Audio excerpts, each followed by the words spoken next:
Assalamualaikum warahmatullahi wabarakatuh. Bagaimana kabarmu hari ini? Semoga diberi kesehatan selalu ya. Terima kasih sudah hadir menonton. Jangan lupa dukung channel ini dengan cara like dan komen dari mana asal kamu, agar aku semangat membuat kontennya. Mari lanjut ke ceritanya. Kisah kali ini akan menceritakan tentang Maya, seorang wanita yang tengah menanti kelahiran anak pertamanya dengan penuh harapan. Namun tanpa disadari, bayangan pengkhianatan perlahan menghampiri di balik kebahagiaannya. Akankah Maya mampu menghadapi kenyataan pahit yang menguji cintanya?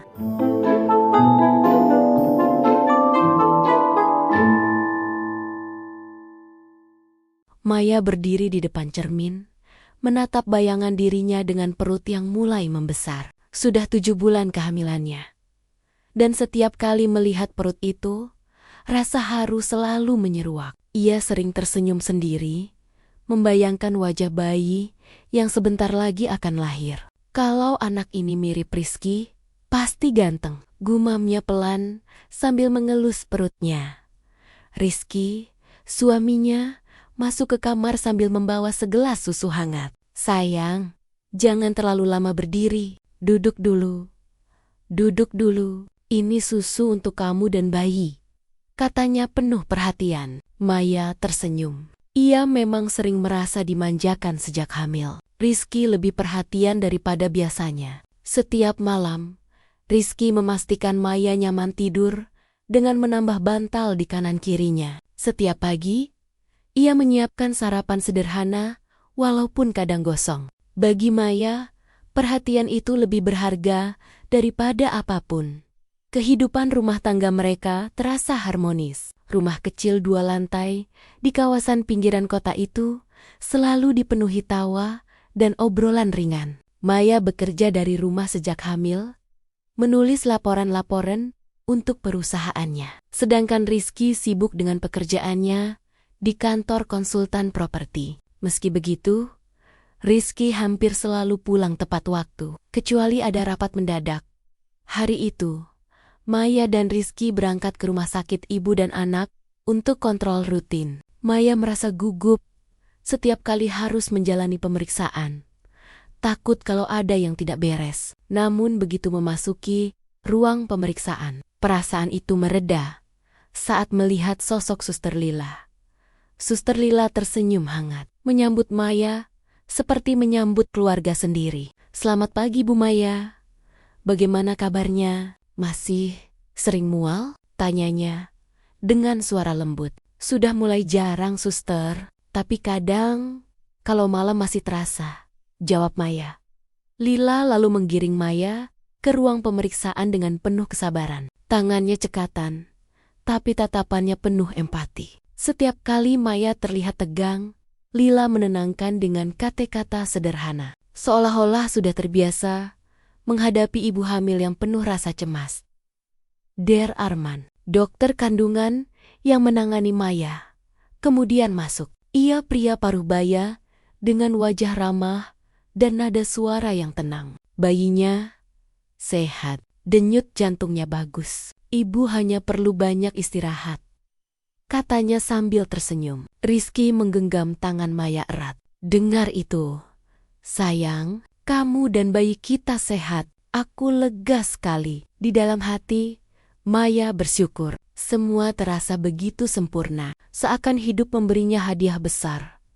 Suami yang perhatian, kehamilan yang lancar, dan tenaga medis yang penuh kepedulian. Setiap kali pulang dari rumah sakit, Maya selalu merasa lebih kuat, lebih yakin bahwa ia mampu melewati proses persalinan yang menegangkan itu.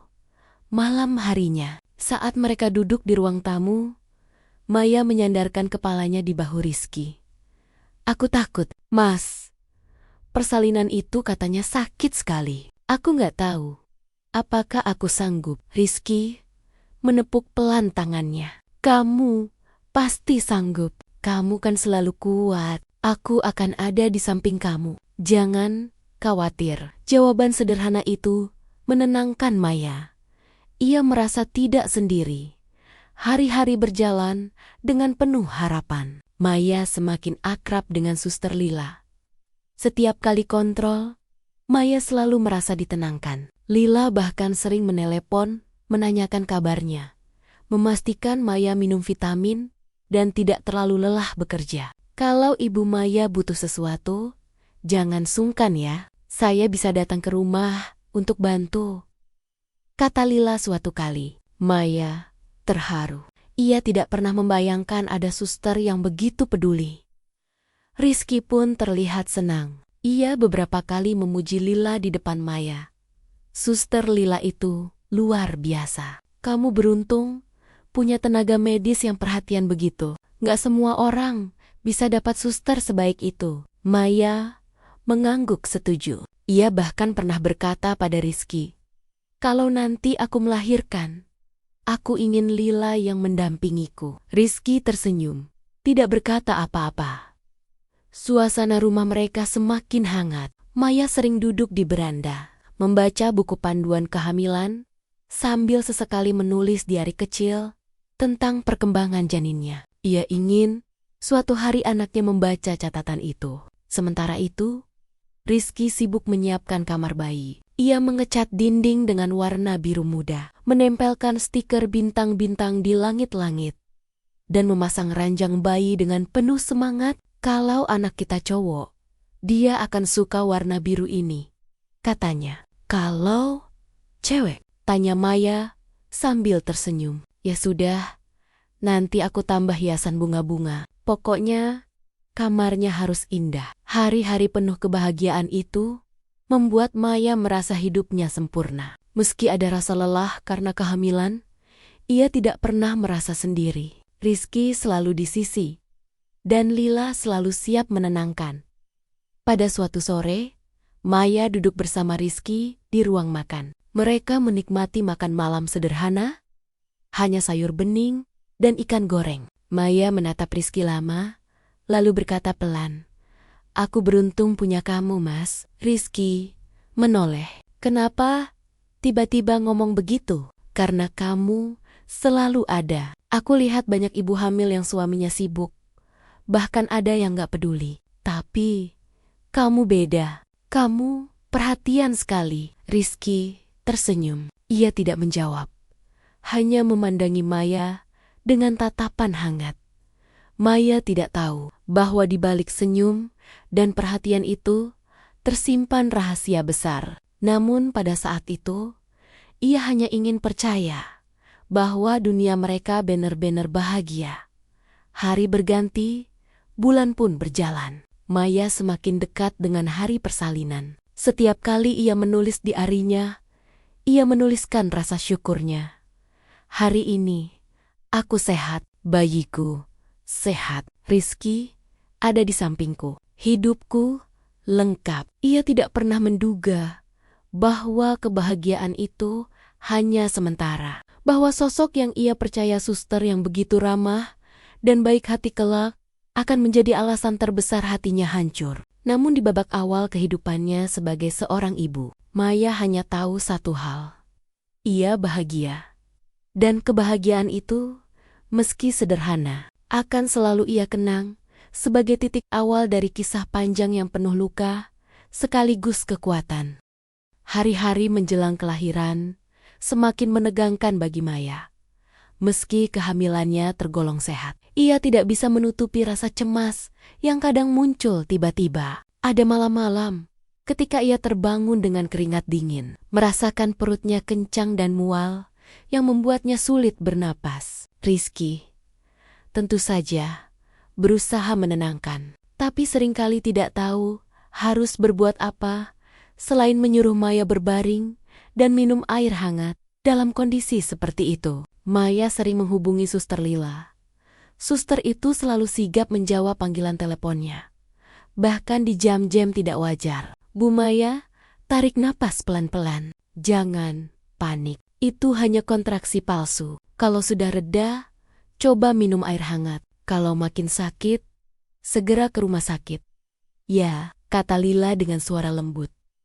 Setiap kali mendengar suara itu, kecemasan Maya perlahan surut. Ada ketenangan yang sulit ia jelaskan. Lila tidak hanya bicara sebagai seorang tenaga medis, tapi juga seperti seorang teman yang benar-benar peduli. Kadang, setelah mual mereda, mereka masih berkekap kepringan di telepon. Lila bertanya tentang makanan kesukaan Maya, atau sekadar mengingatkan jangan terlalu sering begadang menonton drama Korea. Lama-lama, Maya merasa Lila bukan hanya seorang suster, tapi sosok yang bisa ia percaya sepenuhnya. Ia bahkan mulai menyimpan nomor Lila dengan nama suster penyelamat di ponselnya. Suatu sore, Maya datang ke rumah sakit untuk kontrol rutin. Perutnya sudah cukup besar. Langkahnya pun mulai berat. Di ruang periksa, Lila membantu Maya naik ke tempat tidur. "Tenang saja Bu Maya, bayinya sehat sekali. Ini calon bayi kuat," kata Lila sambil tersenyum. Maya menatapnya dengan mata berbinar. "Suster, saya jadi nggak terlalu takut lagi kalau nanti melahirkan. Soalnya ada suster yang selalu bikin saya tenang." Lila tertawa kecil. "Itu memang tugas saya, Bu. Tapi saya senang sekali kalau bisa bikin ibu merasa nyaman." Di sisi lain, Rizky mulai menunjukkan perubahan kecil yang tidak pernah Maya perhatikan sebelumnya. Awalnya hanya hal sepele. Ia lebih sering membawa ponsel ke kamar mandi atau menerima telepon sambil menjauh keluar rumah. Ketika Maya bertanya, Rizky menjawab singkat, "Klien kantor, nggak enak kalau ketahuan kamu lagi hamil, nanti kamu tambah kepikiran." Maya percaya saja. Baginya, Rizky memang sedang sibuk. Proyek di kantornya katanya sedang besar-besaran. Dan Rizky memang dikenal ambisius. Maya tidak ingin dianggap istri cerewet yang mencurigai segala hal. Ia lebih memilih fokus, menjaga kandungan, dan mempercayai bahwa suaminya setia. Namun, tanda-tanda kecil itu makin lama makin sering muncul. Pernah suatu malam, saat Maya terbangun untuk ke kamar mandi, ia melihat Rizky sedang duduk di ruang tamu dengan ponsel di tangan. Cahaya layar memantul di wajahnya, dan ekspresinya serius. Maya menghampiri dengan pelan. "Mas, ngapain tengah malam begini?" Rizky sedikit terkejut, lalu cepat-cepat mematikan layar ponsel.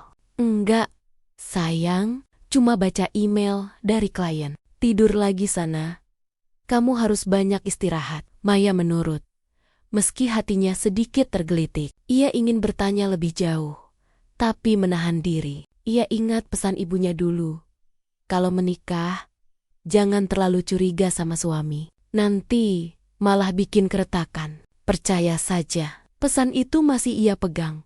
Sementara itu, kedekatannya dengan Lila semakin erat. Lila kerap datang ke rumah sakit di luar jadwalnya hanya untuk memastikan Maya baik-baik saja. Bahkan pernah sekali, ketika Maya merasa pusing di rumah, Lila datang ke rumah dengan membawa peralatan tensi untuk memeriksa tekanan darahnya. "Ini normal Bu Maya, jangan khawatir. Kadang kehamilan memang bikin ibu gampang pusing," ujarnya menenangkan. Maya terharu. Ia tak pernah menyangka ada suster yang begitu peduli. "Suster, kalau nanti saya lahiran, saya mau suster ada di samping saya." "Ya, pasti Bu, saya janji." Maya makin yakin bahwa Lila bukan hanya sekadar suster. Ia seperti kakak sekaligus teman baru dalam masa sulit kehamilan ini. Bahkan ketika Rizky sibuk, Maya merasa ada sosok lain yang bisa ia andalkan. Namun, tanpa sadar, ia mulai sering menceritakan hal-hal pribadi pada Lila, sesuatu yang biasanya hanya ia bagi pada sahabat dekat. "Suster, Rizky akhir-akhir ini sering kelihatan capek pulang kerja. Mukanya muram. Kadang juga sering teleponan diam-diam. Saya takut dia stres karena kerjaan." Lila menatap Maya sejenak, lalu tersenyum samar. "Mungkin memang pekerjaannya sedang berat, Bu. Bapak Rizky kan pekerja keras. Jangan terlalu dipikirkan. Fokus saja pada kesehatan ibu dan bayi." Jawaban itu terdengar menenangkan. Meski entah kenapa, ada sesuatu yang terasa janggal. Tapi Maya menepis pikirannya sendiri. Ia terlalu percaya pada Lila untuk mencurigainya. Hari-hari berikutnya, kejanggalan semakin bertambah. Maya pernah mendengar bunyi notifikasi ponsel Rizky saat mereka sedang makan malam.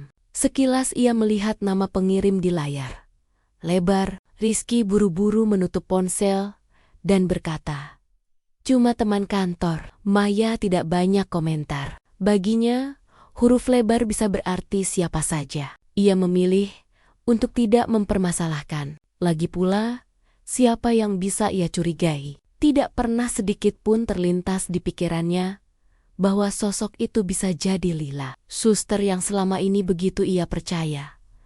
Malam-malam berikutnya, Maya kembali sering gelisah. Ia terbangun oleh rasa nyeri di perut, lalu menangis karena takut persalinan akan datang lebih cepat. Dalam kondisi itu, ia tidak menelepon ibunya atau sahabatnya. Yang ia hubungi justru Lila. Dan seperti biasa, Lila selalu menjawab, "Bu Maya, saya di sini untuk Ibu." Tarik napas. Ya, semua akan baik-baik saja. Bayi, Ibu kuat. Ibu juga kuat. Maya menangis lega mendengar kalimat itu. Ia merasa hidupnya diselamatkan oleh Lila. Sementara itu, Rizky semakin sering pulang larut malam dengan alasan lembur. Kadang ia membawa pulang makanan untuk Maya, seakan ingin menutupi rasa bersalah atau sekadar menunjukkan perhatian. Maya tetap bersyukur, meski dalam hati ada sedikit ruang kosong yang ia tidak tahu cara mengisinya. Kebahagiaan yang dulu terasa utuh mulai bergeser, tidak hilang, hanya berkurang. Namun Maya memilih untuk melihat sisi baiknya. Ada bayi yang menanti untuk lahir. Ada suami yang ia yakini tetap mencintainya. Dan ada suster yang selalu membuatnya tenang. Ia tidak tahu bahwa semua tanda-tanda kecil yang ia abaikan itu sebenarnya adalah potongan puzzle menuju kebenaran pahit. Namun, untuk sementara, Maya masih tenggelam dalam rasa percaya. Dan kepercayaan itulah yang kelak akan membuat hatinya hancur lebih dalam. Malam itu, rasa sakit yang selama ini hanya berupa kontraksi palsu, berubah menjadi nyeri yang nyata. Maya terbangun dengan keringat dingin, tubuhnya gemetar, perutnya terasa mengencang, seolah diperas dari dalam. Ia berusaha duduk, tapi rasa sakit semakin tajam. Mas Rizky!" panggilnya dengan suara tertahan. Rizky yang tertidur pulas langsung terbangun. Wajahnya panik melihat Maya meringis menahan sakit. "Astaga, sayang, sudah waktunya." "Ya, aku nggak tahu, tapi sakit banget, Mas," ucap Maya sambil memegang perutnya tanpa pikir panjang. Rizky segera mengambil tas yang sudah dipersiapkan sejak lama untuk persalinan. Ia membantu Maya berdiri dan membawanya ke mobil. Perjalanan menuju rumah sakit malam itu terasa seperti mimpi buruk. Jalanan sepi, hanya lampu jalan yang menemani. Maya menggenggam tangan Rizky erat-erat sambil terisak. Sesampainya di rumah sakit, suster-suster langsung menyambut dan membawa Maya ke ruang bersalin. Suasana mendadak hiruk-pikuk. Namun di tengah kepanikan itu, Maya melihat sosok yang sangat ia kenal. Suster Lila. "Bu Maya, tenang, saya di sini," kata Lila sambil menepuk lembut bahunya. Maya merasa sedikit lega. Kehadiran Lila seakan memberi kekuatan tambahan. Ia tahu proses ini akan menyakitkan, tapi setidaknya ada orang yang membuatnya merasa aman. Kontraksi semakin kuat. Maya menggenggam ranjang dengan erat. Napasnya terengah-engah. Rizky berdiri di sisi ranjang. Wajahnya pucat. "Kamu kuat, sayang. Aku di sini," ucapnya dengan suara bergetar. Namun Maya lebih banyak memandang ke arah Lila. Karena justru suster itu yang selalu memberi instruksi jelas. Kapan harus menarik napas, kapan harus mengejan.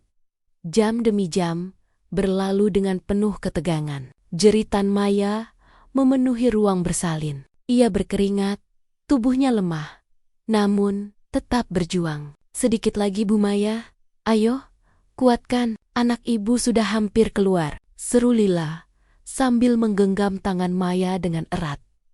Akhirnya, setelah perjuangan panjang, suara tangisan bayi menggema di ruangan itu. Tangisan yang nyaring, tanda kehidupan baru. Air mata Maya tumpah tanpa bisa ia tahan. "Itu anak kita, Mas," ucapnya sambil menangis bahagia. Rizky pun ikut meneteskan air mata. Wajahnya lega, bercampur haru. "Alhamdulillah. Terima kasih sayang, kamu hebat sekali." Bayi mungil itu dibungkus kain putih, lalu diletakkan di dada Maya.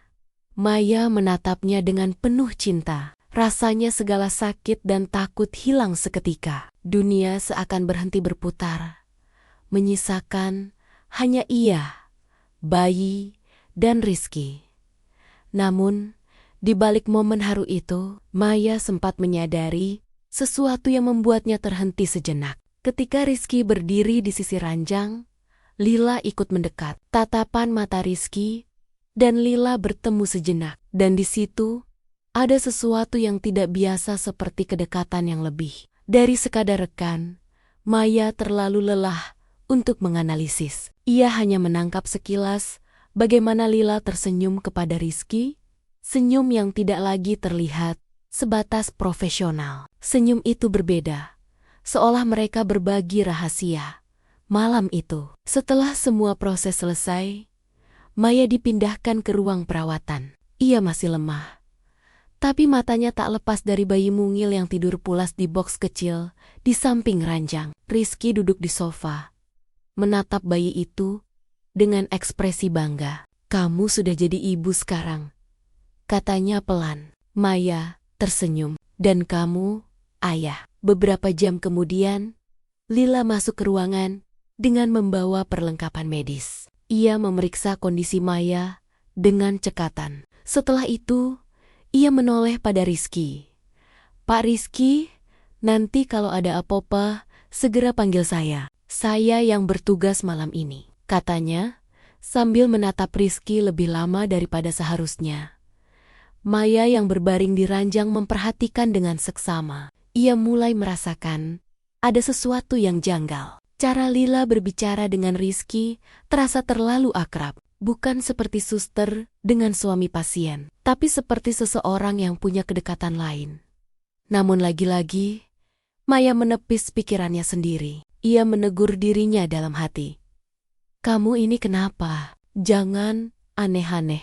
Lila itu sudah bantu kamu sampai melahirkan. Jangan berpikiran buruk." Hari-hari setelah persalinan, Maya menjalani pemulihan di rumah sakit. Rizky hampir selalu ada, menemaninya. Tapi anehnya, setiap kali Rizky keluar sebentar untuk membeli makanan atau sekadar menerima telepon, Lila sering tiba tak lama kemudian. Ia datang ke kamar Maya, seolah memastikan keadaan. "Bu Maya, istirahat yang banyak ya." Bayinya sehat sekali, berat badannya bagus. "Ibu, nggak perlu khawatir." Maya tersenyum dan mengucapkan terima kasih. Tapi di sela-sela perbincangan, ia kadang menangkap tatapan Lila yang melirik pintu, seakan menunggu seseorang masuk.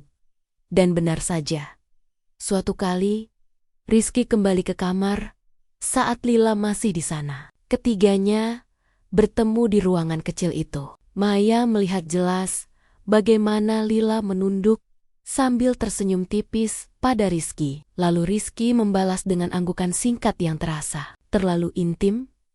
Maya tidak berkata apa-apa. Tubuhnya masih lemah, pikirannya pun bercampur aduk. Ia berusaha meyakinkan diri bahwa itu hanya perasaan berlebihan akibat kelelahan. Tapi entah kenapa, ada sesuatu yang mulai mengganggu hatinya. Malam itu, ketika Maya terbangun untuk menyusui bayi, ia melihat Rizky tertidur di sofa dengan ponsel yang terjatuh di lantai. Sekilas, layar ponsel menyala, menampilkan notifikasi pesan masuk. Nama pengirimnya lebar. Jantung Maya berdegup kencang. Ia ingin meraih ponsel itu, tapi tangannya gemetar. Ia takut dengan apa yang mungkin ia temukan. Akhirnya, ia hanya berbaring kembali, menatap bayi mungilnya yang sedang menyusu dengan tenang.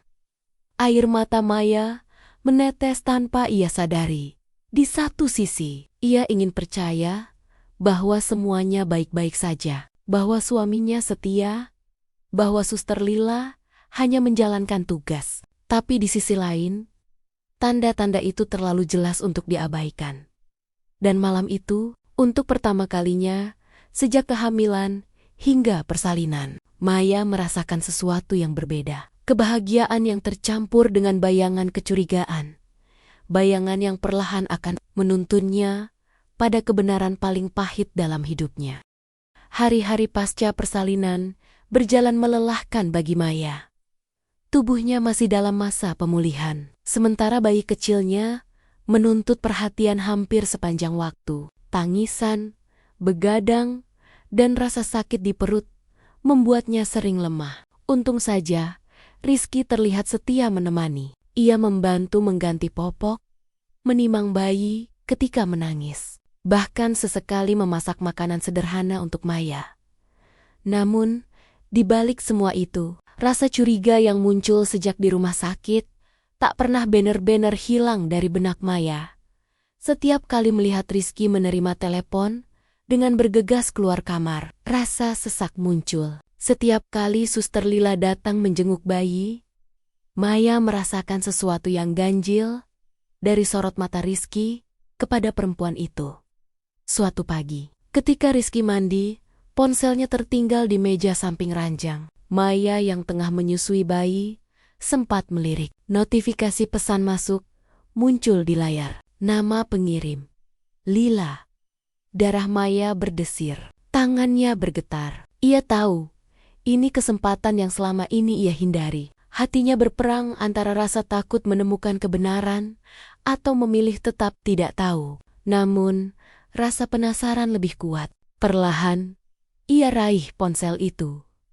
Pesan terakhir yang masuk membuat jantungnya serasa berhenti berdetak. Mas, aku nggak bisa terus seperti ini. Aku lelah, harus sembunyi-sembunyi. Tapi aku juga nggak mau kehilangan kamu. Maya memandang layar itu lama. Tubuhnya gemetar, tangisannya hampir pecah. Tapi ia buru-buru menahan suara agar tidak membangunkan bayi. Dengan tangan dingin, ia membuka percakapan sebelumnya.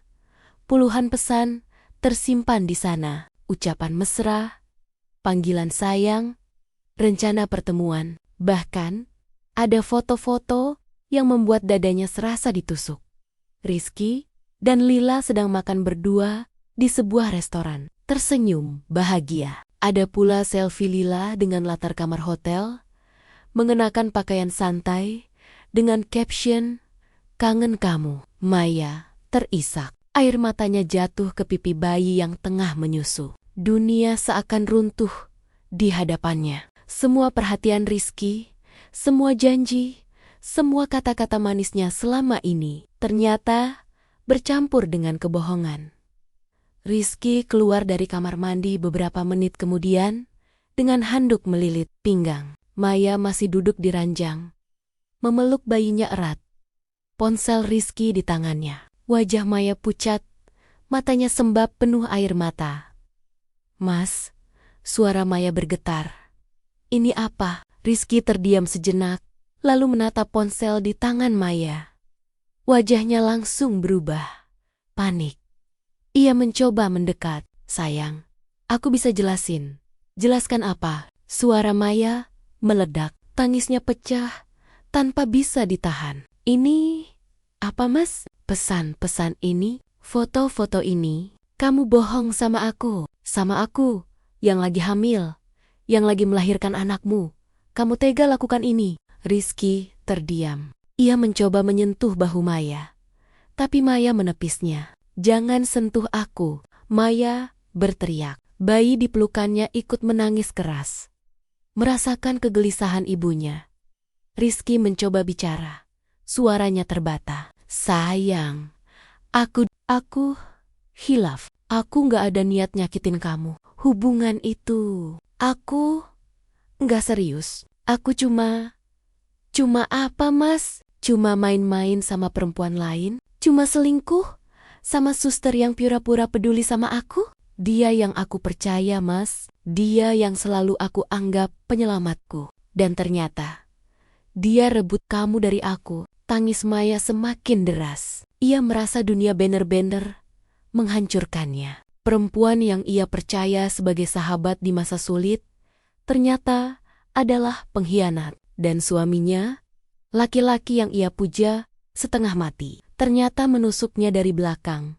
Rizky terduduk, wajahnya penuh rasa bersalah. Aku bodoh, Maya.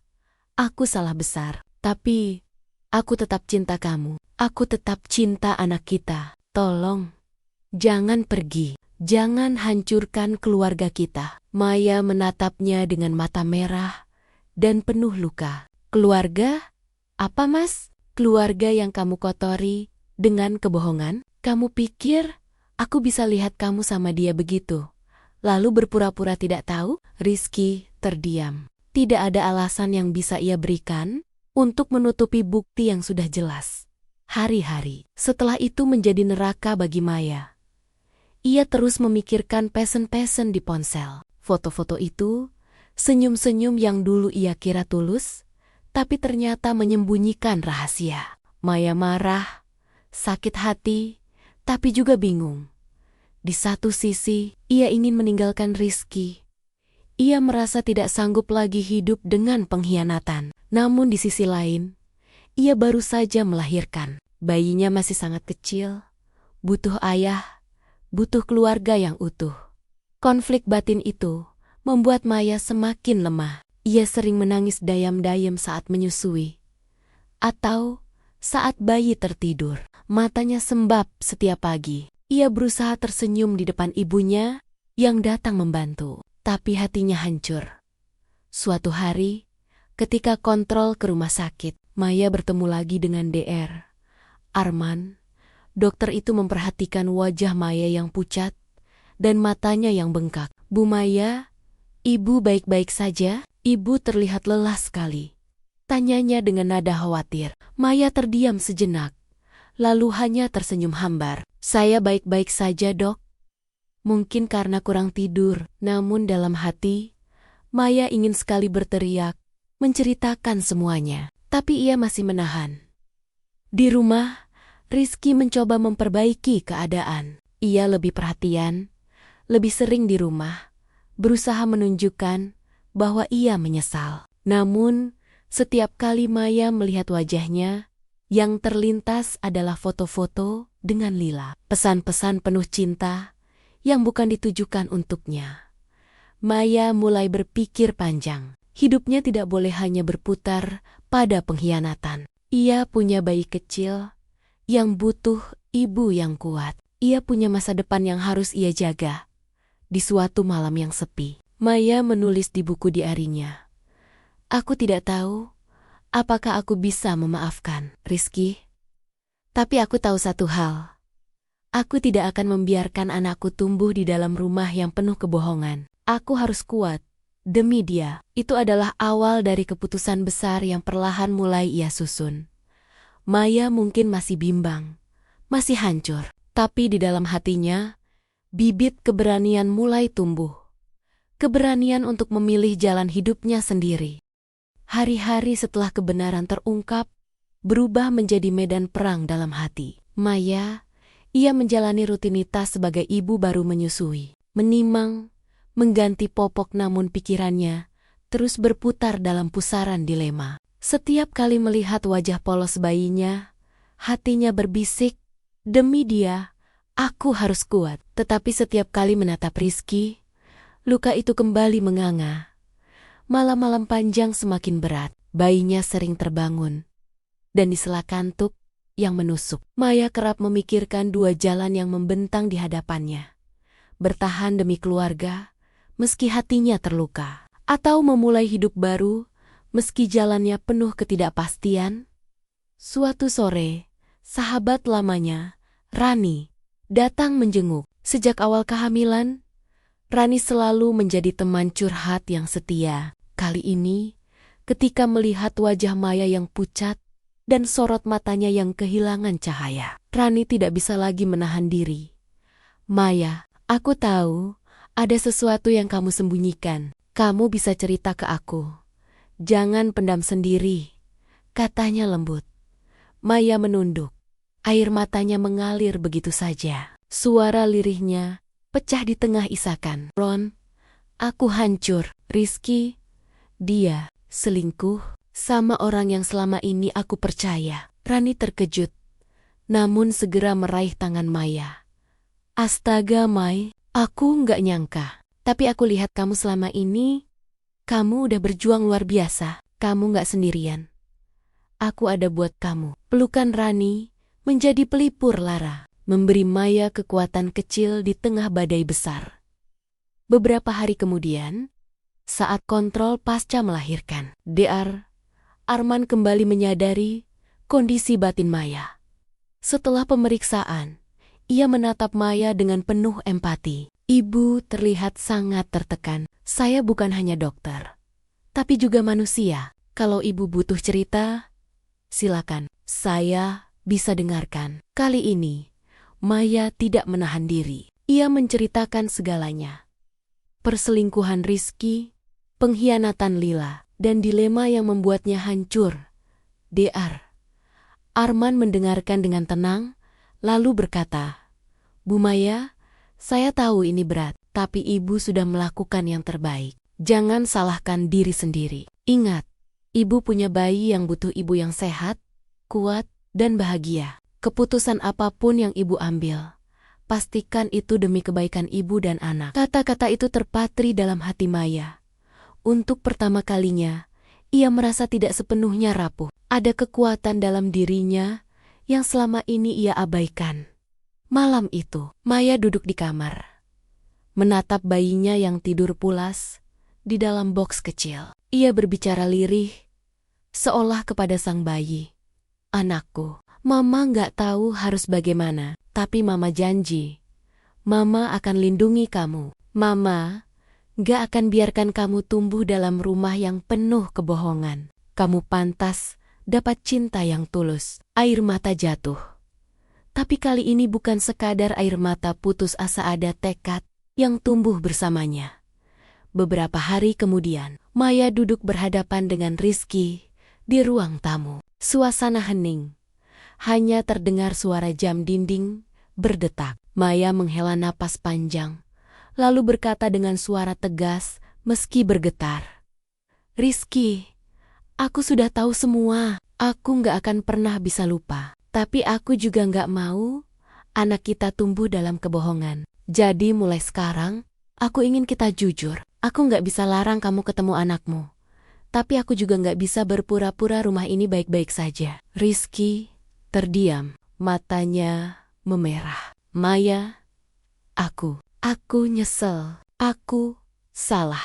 Aku bodoh. Aku masih sayang kamu. Maya menatapnya lama, lalu menggeleng. Cinta itu harusnya dijaga. Kamu udah hancurin kepercayaan aku. Sekarang aku nggak mau pikirin cintamu lagi. Aku cuma mau pikirin anak kita dan diriku sendiri. Itu adalah batasan pertama yang Maya tegaskan. Ia tidak lagi membiarkan Rizky mengatur segalanya. Kini, ia menempatkan dirinya dan anaknya sebagai prioritas. Sementara itu, kabar perselingkuhan Rizky dan Lila perlahan mulai menyebar. Entah dari siapa, tapi beberapa rekan kerja dan tetangga mulai berbisik-bisik. Lila pun menghadapi tekanan berat di lingkungan rumah sakit. Rekan-rekannya mulai menjauh. Beberapa pasien menolak ditangani olehnya. Pandangan sinis tak pernah lepas dari setiap langkahnya. Rizky pun mengalami hal serupa di kantornya. Teman-temannya yang dulu kagum pada kehidupan rumah tangganya, kini memandang dengan kecewa. Ia menanggung rasa malu, tapi juga rasa bersalah yang semakin menjerat. Bagi Maya, ini adalah awal perjalanan baru. Ia masih merasakan luka, tapi ia juga mulai merasakan kekuatan. Dengan dukungan Rani, nasihat bijak Arman, dan cintanya pada sang bayi, ia belajar berdiri kembali. Maya tahu jalan ke depan tidak akan mudah, namun ia yakin selama ia berpegang pada tekadnya, ia akan mampu melewati semua ini. Dan untuk pertama kalinya, ia menulis diari tanpa tangisan.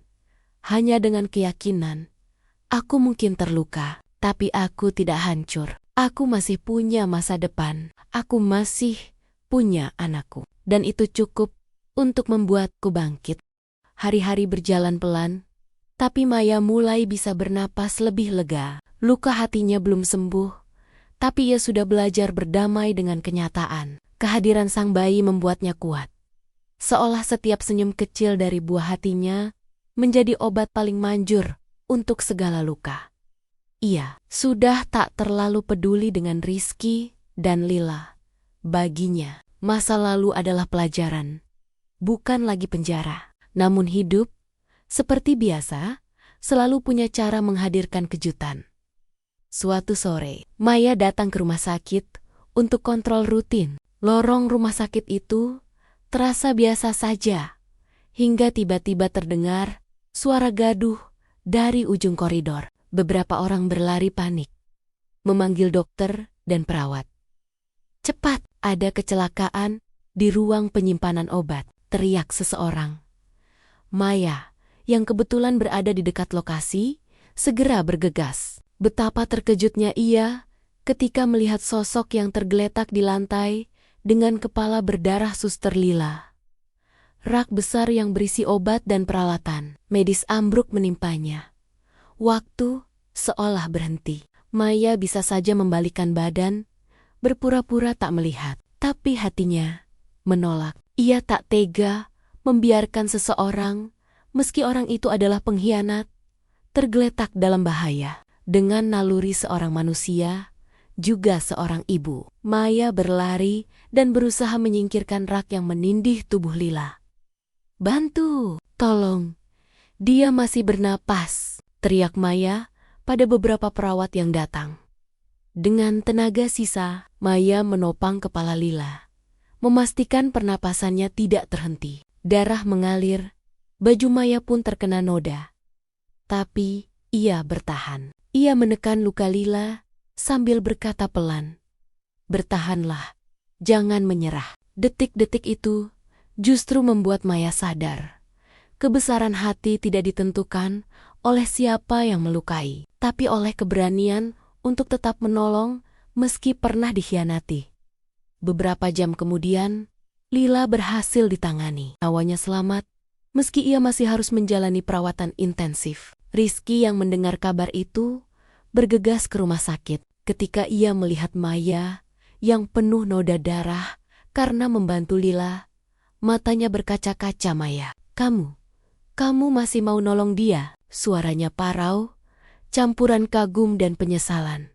Maya menatapnya dengan tenang. "Aku menolongnya bukan karena dia siapa, tapi karena aku manusia. Aku nggak mau anakku melihat ibunya jadi orang yang penuh kebencian. Tapi ingat, Rizky, ini bukan berarti aku memaafkan. Hidupku sekarang bukan lagi milikmu. Hidupku milik aku dan anakku." Kata-kata itu menghantam Rizky lebih keras daripada amarah apapun. Ia sadar, Maya bukan lagi wanita yang bisa ia kendalikan. Maya kini berdiri di atas kekuatannya sendiri.